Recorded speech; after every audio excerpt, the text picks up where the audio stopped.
This is a Bear and Ram production.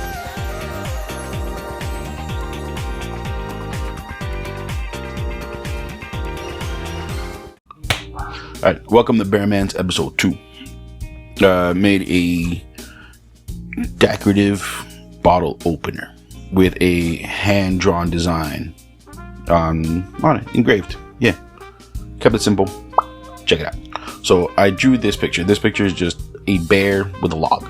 Try to make it kind of represent what the channel name is, Bearman Woodcrafts. So it's what I'm doing here is I'm inking it with a thicker marker, pen kind of thing.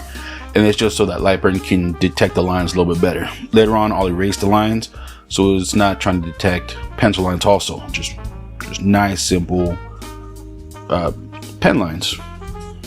Keeping it cool. Yeah, that's what you'll see here. It's just no pencil lines, just straight pen. Makes it a lot easier for Lightburn to detect. After that, I'm uploading onto the computer.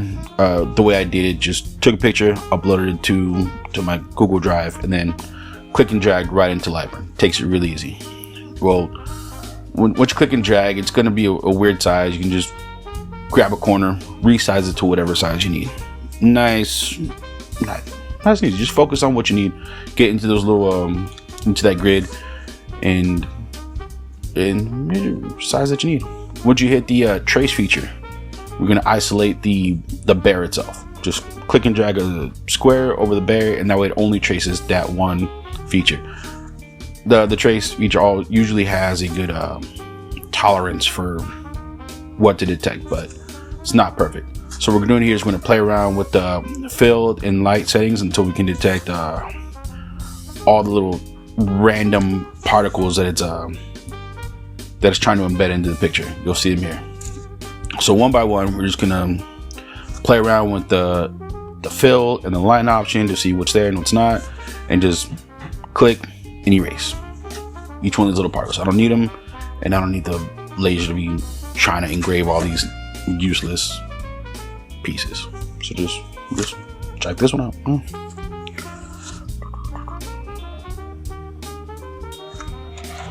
That was easy. Yeah, so just with the line feature, you isolate the lines so they're not paired up anymore. You set it to separate. There's a little icon on the top that'll separate the lines. So there's just not that one line doesn't affect the other. And what we're doing here is just make sure that each one is affected individually. Just click, delete, option, bam, down, delete. Like Thanos snapping every little particle. Once we're done with that, I just want to represent the YouTube channel. So just Bearman Woodcraft, something simple, and then we're gonna pick a font, just whatever's cool. This one didn't have to be anything special. Just went through them all really quick and found one that I liked.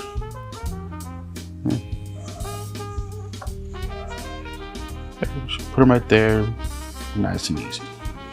Alright, so this square right here is just so I can help align the laser. It's going to set a border around the picture. Once I place the wood on the laser, I'll have it set to go around the perimeter of the drawing, and it'll better indicate where it's going to be. Right here, I wanted the eyes to be filled in when it comes to be for the filling option. So I'm doing a second layer. I'm just going to expand that to be it filled in. Same thing with the nose, the ears, and there we go. I didn't want it to be an outline of the eyes, ears, nose, so added a second duplicated line, expanded it out. Now it's filled in. Nice and easy. Ooh. Bam. All right.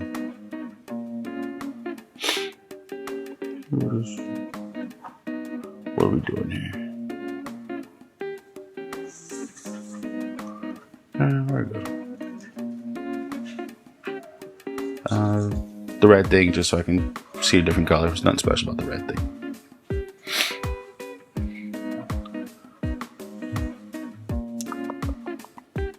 Actually, when I put it into the red color, I have it preset my laser engraving settings on the red one to be for the fill in option.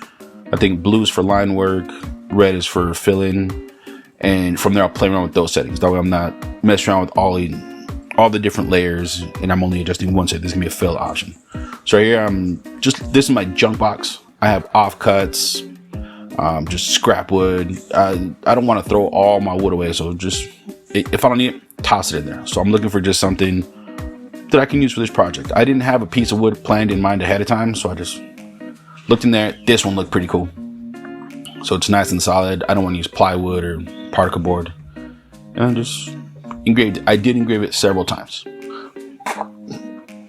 to dial in the settings.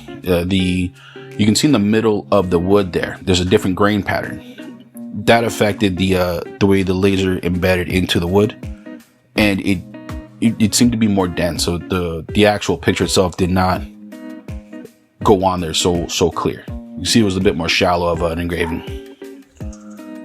So I think I did it maybe 4 times. 4 times. I only show one. Well, I gotta show the same thing 4 times, so it's once. Go with that. I think it took about 40 minutes each one. Just set it, forget it. I'm outdoors, so just blows air outside. Nice and easy. Yeah, so this is obviously sped up. It's a 40-minute process, just going up and forth, one layer at a time. There you go. This laser's pretty cool. I don't remember what kind of laser this is. My girlfriend got it, and then she has since upgraded to a different laser. So I got this one. This one's cool. But there you go. It's just going back and forth between one layer at a time, going up. There you go. So right here you can see a little bit of the dings on the edge from when it was in my jump box. But you can kind of see the way the laser affects the different layers and how it's not very consistent all the way across. But overall, this is for me. This for me, it wasn't. I'm not selling this, so I didn't care too much. So it's cool. There we go. You can see that the actual Bearman Wordcast, because it's a bit more thicker of the words, it actually takes the laser a little bit better. So here I'm just gonna cut it. Oh, actually on the right hand side, you can see one of my previous attempts. Right here, I'm just making a 90-degree cut of the right hand side. I didn't this is something I'm designing on the fly. I did not have a measurement that I wanted to go with. Just went with, which comes back to bite me in the butt later. You'll see it. Those holes right there where the table saw is going through did have nails. I did take them out, so it's nice and fresh. So that is a bottle opener that I bought in bulk from Amazon. Wasn't that expensive, and this is where I'm saying I should have planned it a little bit better, because I didn't have a proper place to place this, but I ended up going with here. I'm like, it's cool, it's away from the bear, it's away from the, actually it says Bearman Woodcrafts, and it works. It's really windy out here. Those are leaves you can probably hear in the background. That's cool. But there you go. So the lines right there, they're not really, or the actual circles, just lining them up. I'm using my square to make a nice 90-degree line straight up, and from there I'll better adjust where the hole is going to be. You can see the top one's off to the right, so from there, just trying to center it a little bit better. You'll see right there. There you go. And just kind of pick it where I want it to be, and then I'll just drill them out. Nice little pre-hole, and then it should be good. All right, so I'm using this hole punch. This hole punch makes it easier, so the drill bit doesn't start wandering off. It starts where I want it to, goes down where I want it to, nice and easy. Yep. So I'm gonna pre-drill some pilot holes. Oh, there you go. Check it out. That's how it's a little preview how it's gonna look. Yep, there you go. That is another failed attempt at the laser, but I'm doing a nice little 45-degree on the edges just to add a little bit of intricacy, plus the router's cool, so I get to use it.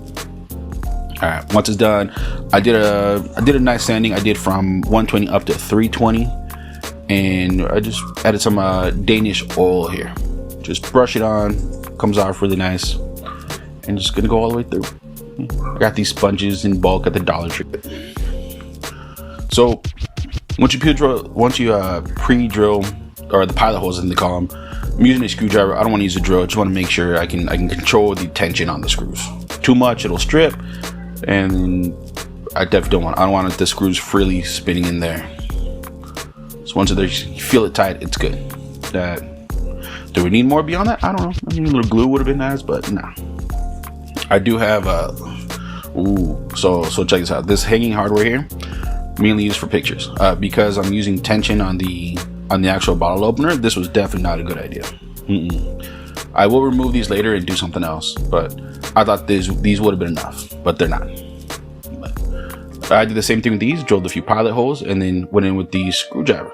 These screws, these specific screws, they snap real easy. So I've used drills before, and they just, you're going in there, and then the snap, and the drill's still spinning, and they don't make a sound. So I'm like, what's going on?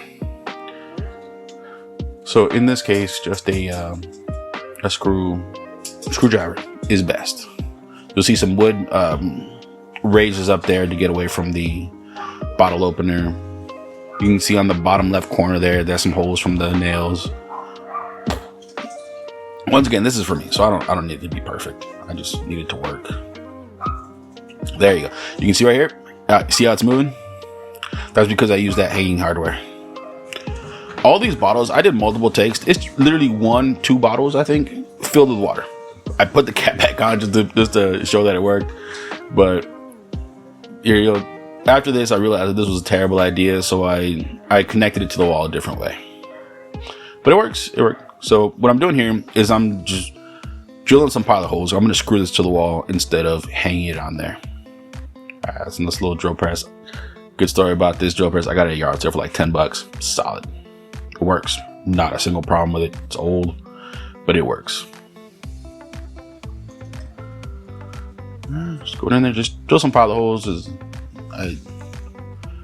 One thing I learned is that you want it to go through the first piece of wood and grip the second piece of wood. So it's like, and then bah, pulling 2 pieces of wood together. All right, that's a little, just going right through, holding it. There we go, nice and easy. Right there. And then we're gonna go with the countersink bit. I'm pretty sure I could have done this with the drill, but you know, I got my drill press ready to go. Shouldn't go in. We're going in just nice and shallow. This is not for presentation. It's just so it doesn't split the wood. I definitely don't want to split the wood. It's gonna go in there nice and smooth, just slightly below the surface. We're gonna use some random screws I found to screw this into the wall. Do both holes here. There we go. Press it down just to line it up, and then there we go. Yeah.